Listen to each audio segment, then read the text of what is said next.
is at hand. Thanks for clicking on the video, and here at Nerdmimic, we are presenting Unicorn Overlord.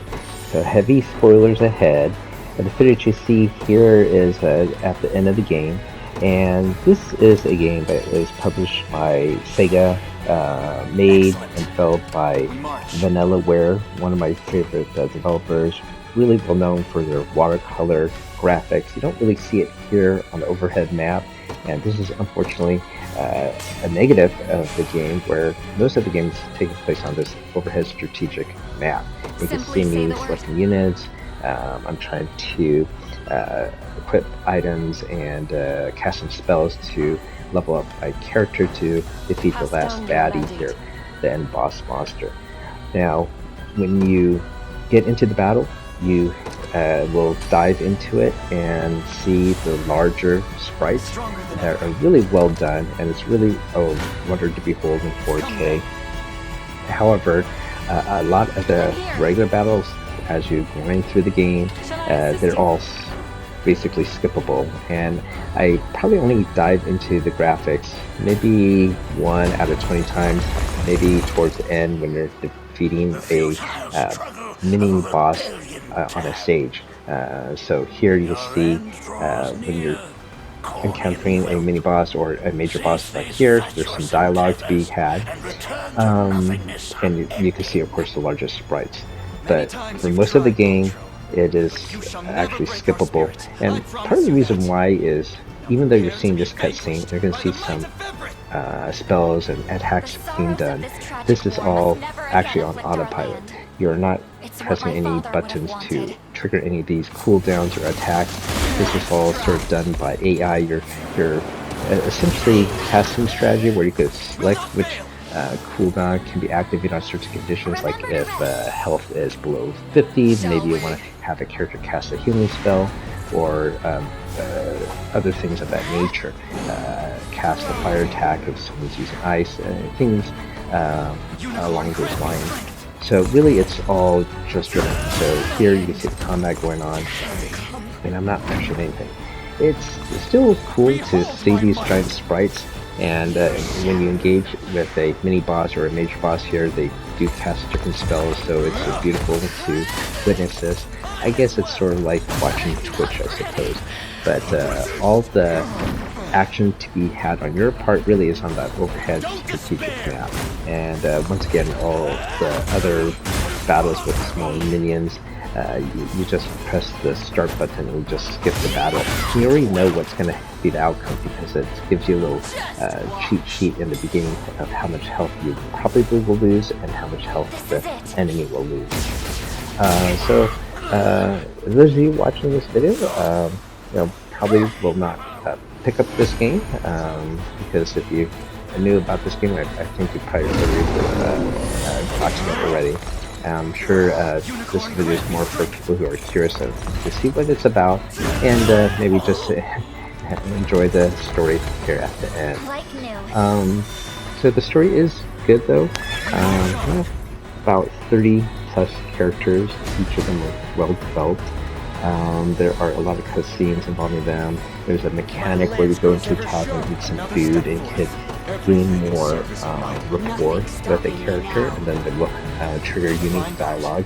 A lot of those dialogues, unfortunately, are in the zoomed out map, and using smaller sprites, not the bigger sprites that you see.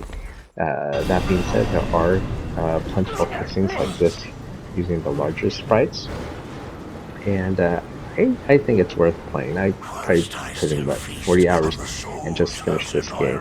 So I just want you to be aware of this game. If you ever see it on the cheap, maybe it's something you might want to buy.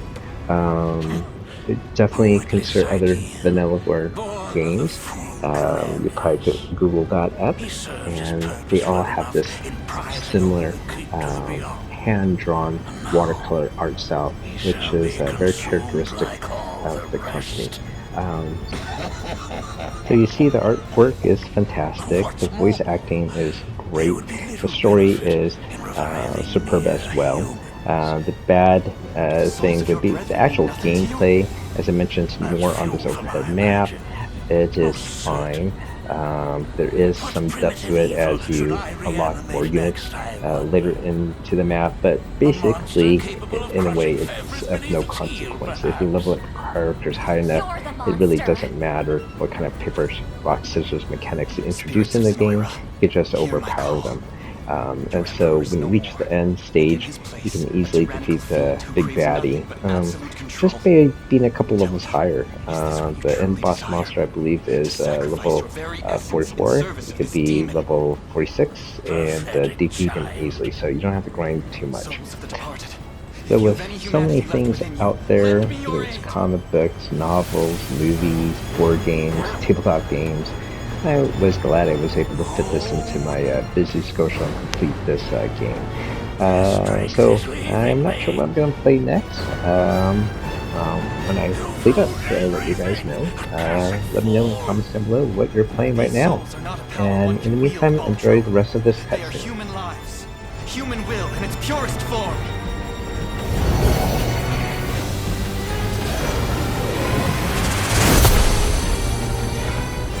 Impossible!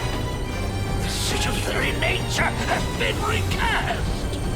How is this happening? It appears we arrived just in time. This isn't how my tale concludes. I won't allow it! The only escape awaiting you, Vulture, is death's cold embrace. Wretched disciples! You dare turn on your master!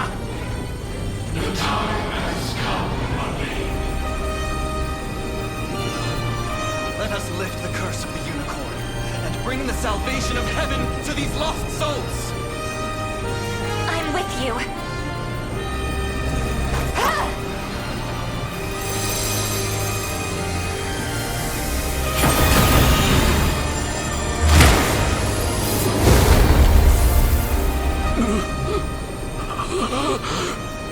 Nihility beckons.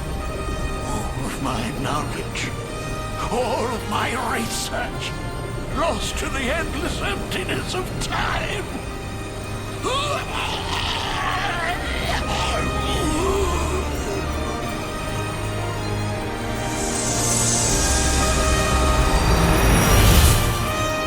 Noble warriors of Fairith, you have our eternal gratitude on behalf of every Zenoiran soul to have ever lived. Thank you, Elaine, and farewell.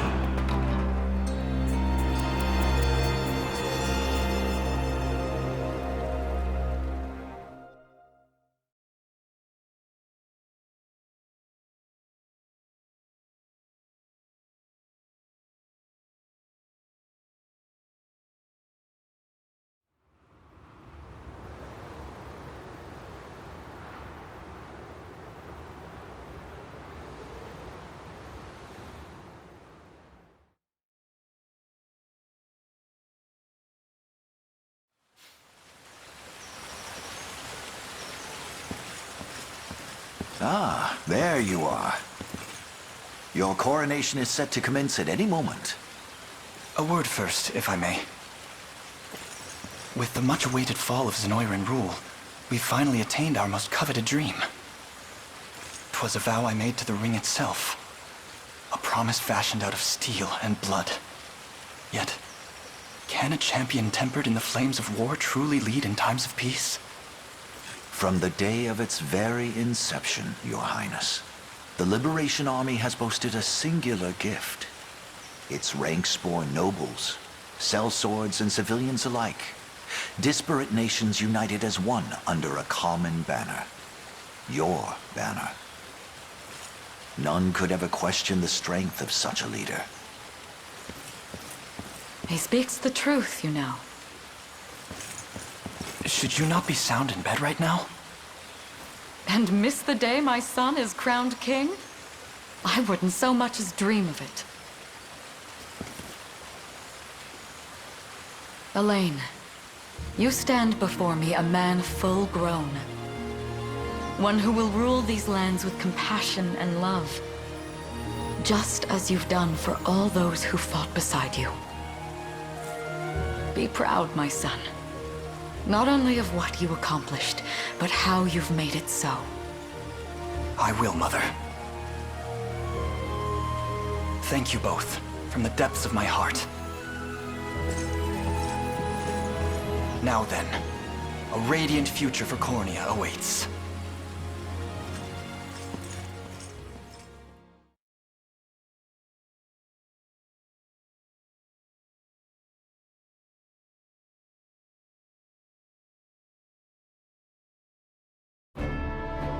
Year 906 of the Hallowed Chronicle.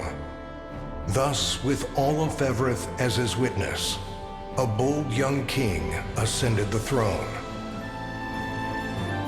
Ere long, the scourge of Galerius and ancient Zenoira would be little more than footnotes on the pages of history.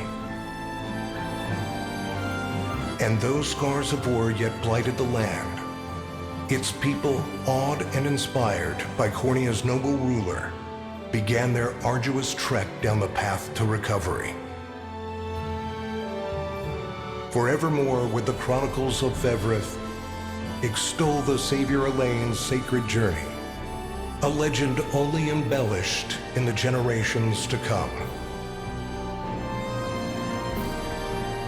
That of a divine beast and a liberator king that bore its name, the unicorn Overlord.